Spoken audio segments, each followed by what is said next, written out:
Hello, folks. Welcome to the Carpenter's Voice once again. I want to talk to you today on a subject. I'm a ghost.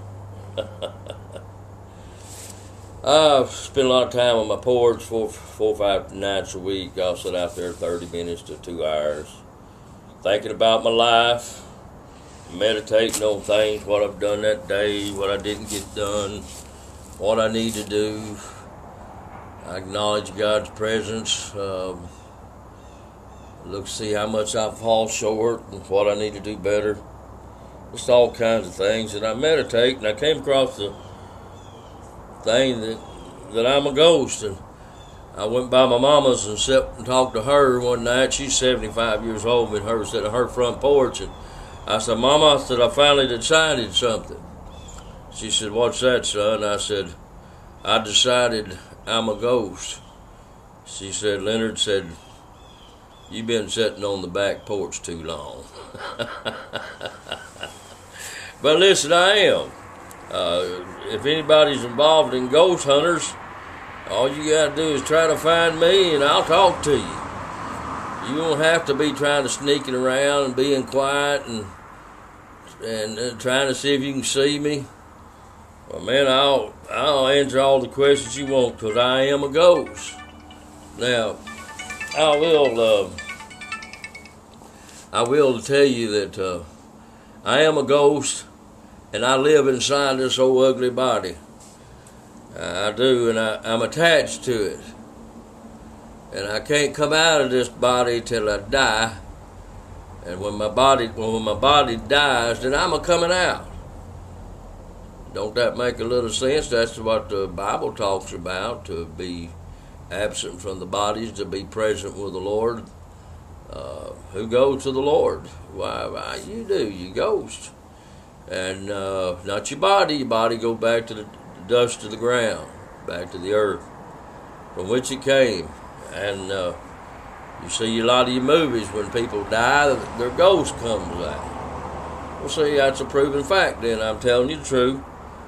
I'm a ghost, and I'm attached to my body. When I die, my body dies, I'm coming out of here. Now, the question is, am I out roaming around? Or am I destined somewhere? I believe that when a person's body dies and they come out, they either go to one of two places, that's heaven or hell.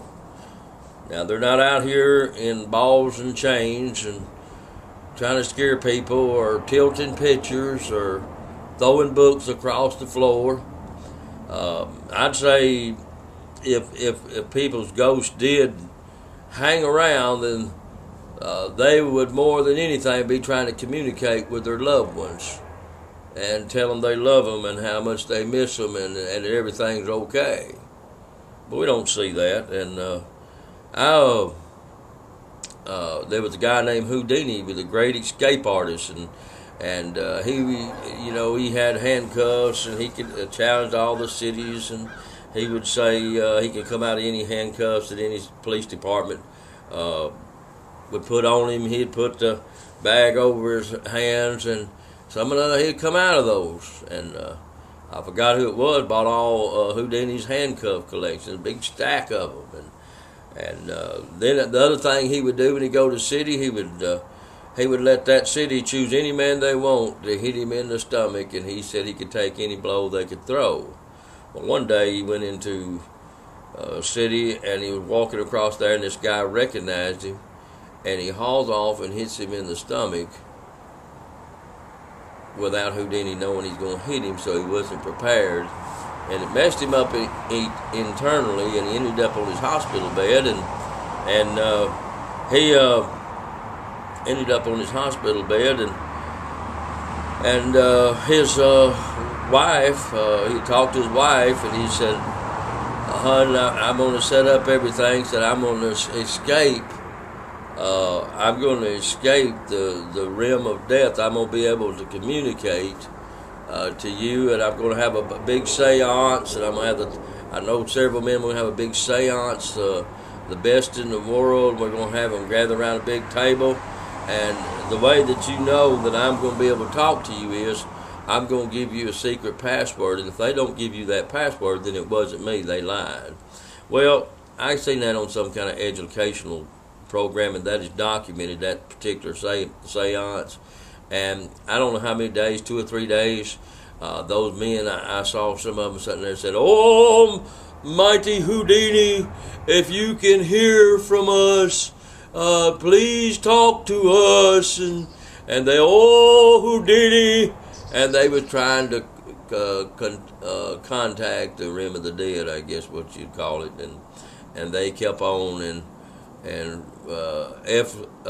effortless hours trying to communicate with Houdini, and his wife was there. Well, they finally gave it up, and they couldn't contact him.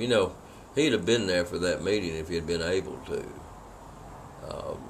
There's a lot of mamas had to leave early and dads leave early, that if they could communicate with their babies and tell them they love them, they would do it.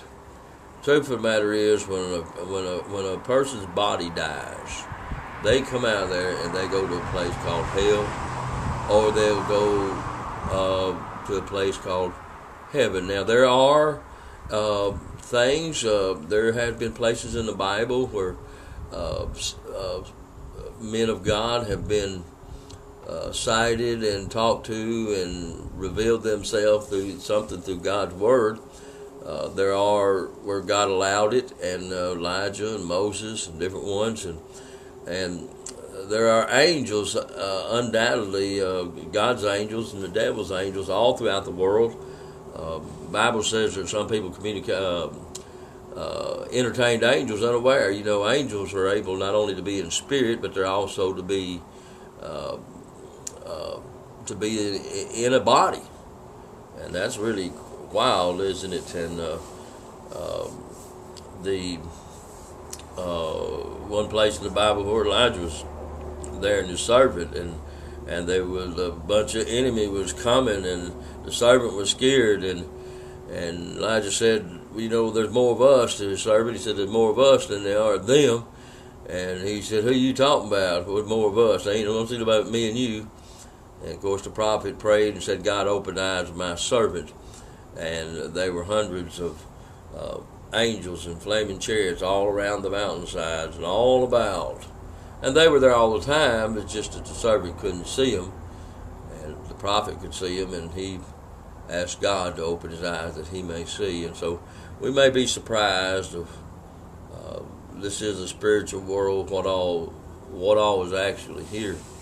But heaven or hell, you said, if it don't seem right to send somebody to hell, well, God don't send anybody to hell. Hell was a place prepared for the devil and his angels, according to King James Bible.